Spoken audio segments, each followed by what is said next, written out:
Langsung dikomentari, Oke. Terima kasih ya. Banyak masalah-masalah yang muncul di publik dan kontroversial akhir-akhir ini. Ada yang terkait dengan isu politiknya, kemudian sosialnya, pendidikannya, dan keagamaannya. Nah, Majelis Ulama Indonesia concern kepada masalah-masalah yang terkait dengan keagamaan. Dan karena itu saya mengikuti proses diskusi tadi, juga memiliki kesamaan pandang mengenai pembedaan antara apa yang diucapkan oleh pimpinan pesantren Az-Zaitun, yaitu Pak Panji Gumilang, kemudian dengan NII KW 9, dan juga dengan praktek keagamaan atau sistem pendidikan di pesantren Az-Zaitun. Sekalipun memiliki keterkaitan, tetapi itu bisa dibedakan agar kita bisa jernih melihatnya, khususnya terkait dengan aspek keagamaan. Majelis Ulama Indonesia pada hakikatnya sudah cukup lama melakukan pengkajian dan pendalaman. Dan hasilnya juga sudah ada, sudah dipublish juga sebenarnya ya, tahun 2002. Yang menyimpulkan 6 hal. Yang pertama terkait dengan apa yang juga sudah disampaikan oleh Mas Ken tadi. Ada indikasi keterkaitan antara NII kemudian dengan beberapa aktor di dalam proses recruiting santri di pesantren Az-Zaitun. Dan tadi juga dikonfirmasi pada saat offline saya komunikasi dengan salah satu pendirinya ini ya. Kemudian ada kemenyimpangan ajaran agama yang diyakini dan dipraktekkan di NII KW 9. Kemudian ada keterkaitan antara NII dengan Az-Zaitun pada 3 aspek. Aspek leadership, kemudian aspek historis, dan juga aspek finansialnya. Tetapi terkait dengan masalah keseharian di pesantren Az-Zaitun, tim peneliti di MUI belum menemukan adanya kemenyimpangan. Dan ini sebenarnya juga dikonfirmasi oleh Mas Ihsan sebagai saksi sejarah di mana 6 tahun berada di situ. Dan akhir-akhir ini viral terkait dengan statement dan juga praktek keagamaan yang juga mencengangkan si Mas Ihsan. Kita fokus di sana, Pak Gai. Sekarang kita fokus di situ, kita sudah inventarisir nih masalah-masalah yang terkait dengan masalah keagamaan dan beririsan dengan hiruk pikuk di tengah publiknya. Majelis Ulama Indonesia secara khusus membentuk tim gabungan. Ini bukan hanya tim di Komisi Pengkajian, tetapi tim gabungan Komisi Pengkajian dan juga Komisi Fatwa Majelis Ulama Indonesia. Sudah melakukan langkah-langkah yang dimulai 2 pekan, bahkan hampir sebulan yang lalu.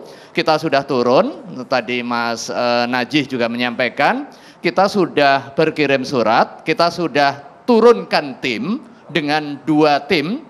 Memang ada surat jawaban yang pertama dari Az-Zaitun yang menyampaikan bahwa pertama mengapresiasi surat permohonan kita untuk bisa bertemu secara langsung. Kemudian yang kedua karena kesibukan hingga 2023 belum bisa menerima dan nanti setelahnya akan dijadwalkan kemungkinan bisa bertemu. Penolakan karena sibuk. Ya, tetapi kita punya banyak cara dan kita sudah berhasil masuk ke dalam dan memperoleh informasi-informasi memadai. Sekalipun Pak Panji bilang MUI tidak akan bisa masuk ke sini sampai kapanpun. Kita tunggu investigasinya Pak Niam. Kabarnya hari Rabu besok. Sudah ngomong, kemudian besok kita juga akan hadir ke sana. Nah, dari hasil sementara tim kita sudah verifikasi 2 kelompok. Kelompok yang pertama adalah masalah-masalah krusial yang muncul di tengah masyarakat yang sudah verified, yang sudah terverifikasi, sudah terklarifikasi bahwa itu benar dari yang bersangkutan dan kemudian kita timbang secara keagamaan dan sudah kita tetapkan fatwanya. Cabang Demokrasi akan segera kembali sesaat lagi. Saat lagi.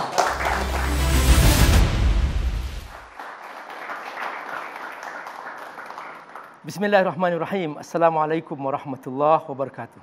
Pemirsa rahimakumullah, di dalam kita berislam ada yang namanya ijma, yaitu disepakati dan tidak ada khilaf di situ.